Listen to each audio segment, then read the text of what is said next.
បាទបងប្អូនទាំងអស់គ្នាយើងមកពីហាងឆេងមាសបន្តទៀតបាទបន្ទាប់ពីលោក Powell បានឡើងនិយាយម្សិលមិញគឺបានបង្ហាញច្បាស់ហើយថាសេដ្ឋកិច្ចកំពុងជួបផលលំបាកហើយនៅក្នុងសហរដ្ឋអាមេរិកអញ្ចឹងបានធ្វើឲ្យតម្លៃមាសឡើងទៅភ្លាមដល់តម្លៃ$4,170ជាងបាទម្សិលមិញបើសិនជានិយាយអំពីថាព័ត៌មាន fundamental ចេញមកបើសិនជា Powell គាត់និយាយពីការរក្សាអត្រាការប្រាក់ឬក៏มันអាចនឹងកាត់ហើយនិយាយអំពីកត្តាអ្នកមានការងារធ្វើច្រើនឬក៏លើកស្ទួយនៅសេដ្ឋកិច្ចរបស់សហរដ្ឋអាមេរិកប្រហែលជាមានអាចធ្លាក់ចុះមកច្រើនកែខ្ញុំទៅតែឃើញ Powell គាត់សារភាពទេថាពិតជាមានផលលំបាកមែនសម្រាប់សេដ្ឋកិច្ចបច្ចុប្បន្នវារួមចំណែកផងដែរដោយលោក Donald Trump គាត់ហញ៉េញ៉ៃផងបងប្អូនដាក់ពន្ធគេហញ៉េញ៉ៃទៅពេលអញ្ចឹងទៅវាធ្វើឲ្យអនុភាពសេដ្ឋកិច្ចវាមិនបានច្បាស់លាស់ហើយប៉ះពាល់រយៈពេលវែងបា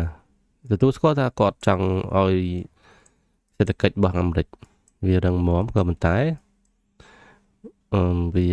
ត្រូវធ្វើម្ដងតិចយើងមិនអាចដាក់វឹបមកទាំងហឹងអញ្ចឹងបានទេវាធ្វើឲ្យប៉ះពាល់គេប៉ះពាល់ឯងបាទខ្ញុំសមិញខ្ញុំគិតថាវាចុះមកដល់4,100ហើយ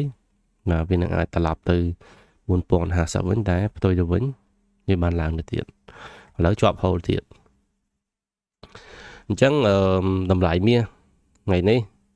បានដល់ all time high ម្ដងទៀតគឺ$4,188ឬក៏4,190 ជិត4,200ហើយបើយើងគិតជាតម្លឹងបាទគឺ5,048 G 514បាទបើទៅគីឡូយើងគិតទៅវា$134,584អូយឡើងដល់ហើយបងប្អូនអើយអញ្ចឹងចង់ដឹងថាថ្ងៃនេះមាសអាចចុះវិញដូចម្សិលមិញទៀតអត់បន្លែងយើងលែងគូហើយបាទយើងមកគូនេះវិញអញ្ចឹងតម្លៃមាសអាចនឹងប្រែប្រួលយ៉ាងណាបើសិនជាវាចុះមកវិញមកទៅអាចធ្វើ4,140អីឬក៏4,115អីបងប្អូនអាចទិញឡើងបានទៀតណាបាទអញ្ចឹងខ្ញុំទៅជាតិប្រហែលជាបើសិនជាចុះមកប្រហែលជាអាចនឹងពិចារណាថាយើងចាំទិញឬក៏ចាំលក់បន្តទៀតអញ្ចឹងណាព្រោះយើងឃើញថាតម្លៃមាសវាអត់ងាកទៅក្រោយសោះប្រហែលថ្ងៃនេះអញ្ចឹងយើងត្រូវទៅតាមដានមើលឲ្យច្បាស់បាទខ្ញុំតាមដានច្បាស់វិភាគមើលដែរតែ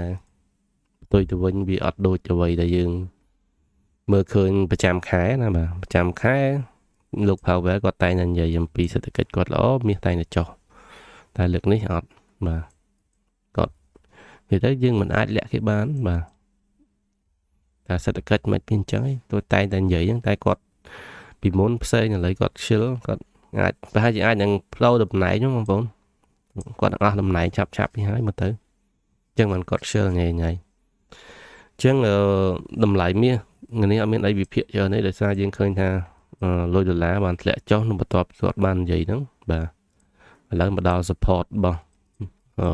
លុយដុល្លារបាទ Bitcoin មកធ្លាក់ចុះដូចគ្នាលុយយេនបាទក៏ធ្លាក់ចុះដូចគ្នាដែរលុយយេនហើមដល់ហើយ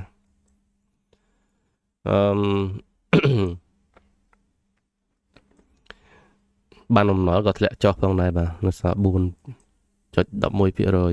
ធ្លាក់ចុះរហូតតាមរយៈពេលនេះហើយនឹងយើងមើល US 30មានការកើនឡើងខ្លះដែរបាទឡើងខ្លះចុះខ្លះអញ្ចឹងតម្លៃមាសបើសិនជាវា rejection នៅ4,200បាទប្រហែលជាវាអាចនឹងត្រឡប់ចុះមកខ្លះចាំមើលយើងអាចពិចារណាកាត់កងទៅបាទយើងចាំមើលទិញតម្លៃដល់ល្អប្រហែលថ្ងៃនេះអត់មានអីចូលអីច្រើនទេដោយសារយើងឃើញស្រាប់ហើយវាឡើងទៅរហូតបងប្អូនតែឡើងដល់ពេលឡើងទៅពេកអ្នកគាត់ចង់ទិញក៏ពិបាកគាត់ខ្លាចថាខ្ពស់ពេកអ្នកលក់ក៏ពិបាកថាខ្លាចវាអត់មកវិញបាទអញ្ចឹងឥឡូវយើងចាំមើលតំបន់នេះម្ដងទៀតបាទជាលើកទី2ថាតើវាដូចថ្ងៃមុនអត់នេះ ngày mà tận muốn mà bị bànឡើងbàn chó màឡើងវិញបានចុះហើយបានវាឡើងទៅទៀតអញ្ចឹងចាំមើលថាវាដូចអញ្ចឹងអត់វាឡើងបាទវាចុះ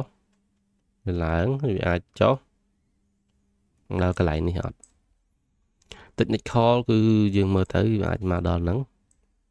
តែយើងមិនដឹងថា fundamental វាមកហ្នឹងដល់យើងដូចគិតអត់បាទអូខេ